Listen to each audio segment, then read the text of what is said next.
Dreams are essential, very imperative.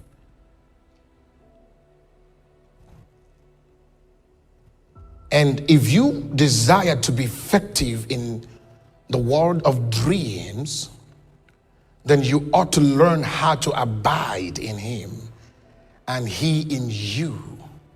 Because often you will be transporting into the world of dreams.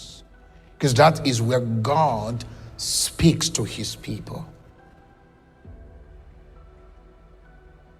An angel of the Lord appeared to Paul in his dream and told him that this ship will wreck. Nobody in the ship will die. And the apostle spoke and told everybody that the angel could read it. He said, the angel of the Lord came to me in the dream and told me nobody would die. Paul said, I knew a man, whether in the spirit or in the physical, he didn't know. But this man was caught up to the third realms. That's what you call dream. But he was caught up by the Spirit of God, disconnected from the physical realm, caught up into the third heavens.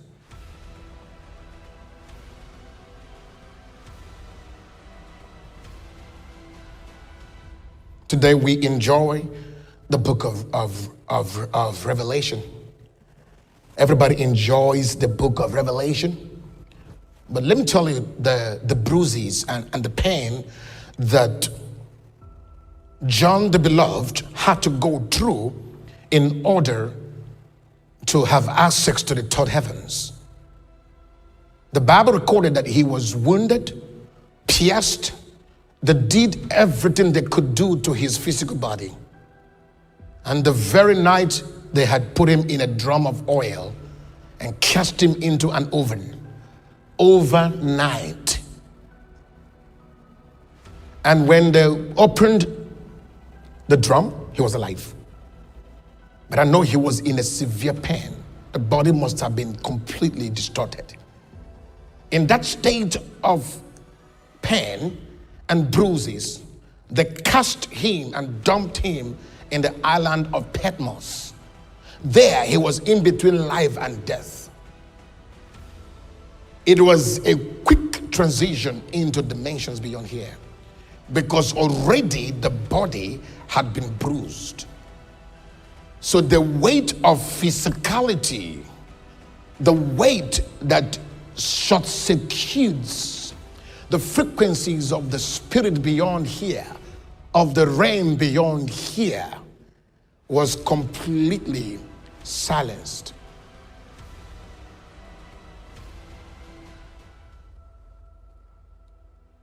So John could not have free transition into the realms that is beyond this place.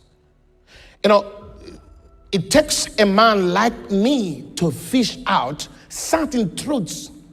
Because somewhere we just heard that John was caught up in a vision, but we forgot the pre-happenings before he was caught up to the vision.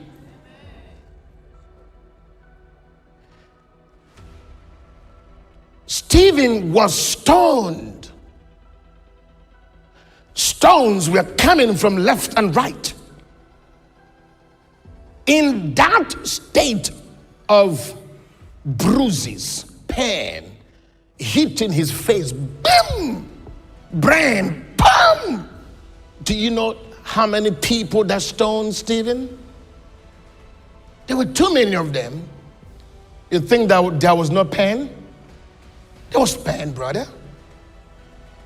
It was hitting him, and immediately he went unconscious. It was in that state that he beheld Jesus standing. It now means, if we truly, I'm speaking to one person here, not two, that will pay the price to crush this flesh, you will hear God clearly. you will be clothed in the glory. If we can discipline flesh. The voice of the Lord, our transition into the dream world will become clearer. Is somebody hearing me? Okay, that's important. Now, have you ever wondered why God would often ask Moses to come up to the mountain in order to hear his voice?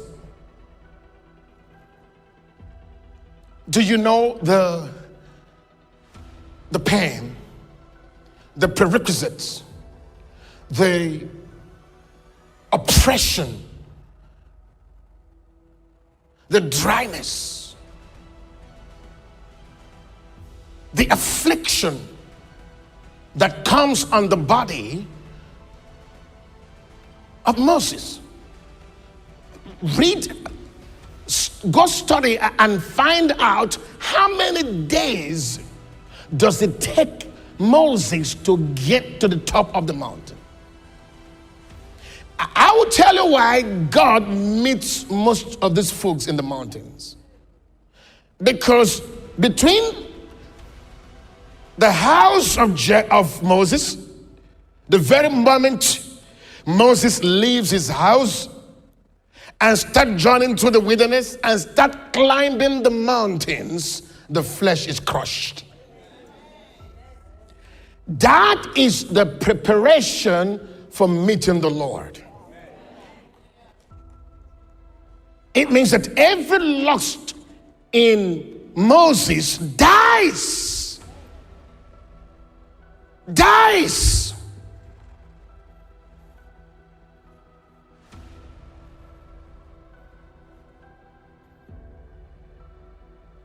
The distance from his house to the top of the mountain is a period of season that God kills the flesh in Moses for a fresh encounter with him.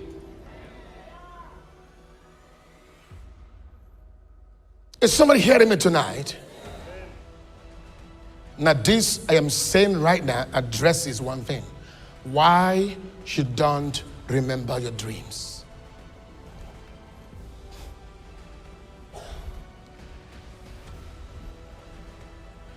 Now, I have just hit one point. For some of you that were not listening, thought I wasn't in the context of dream. But if you didn't pay attention to what I was saying before, you've lost it. Because you don't know why you don't get to remember your dreams. It is because there's too much flesh in you. There has to be a crushing, a level of crushing for the clarity of the voice of God. If you're full of bitterness, anger, resentment, fornication, sex, all of this madness, okay, your spirit will not be in tune to the voice of God.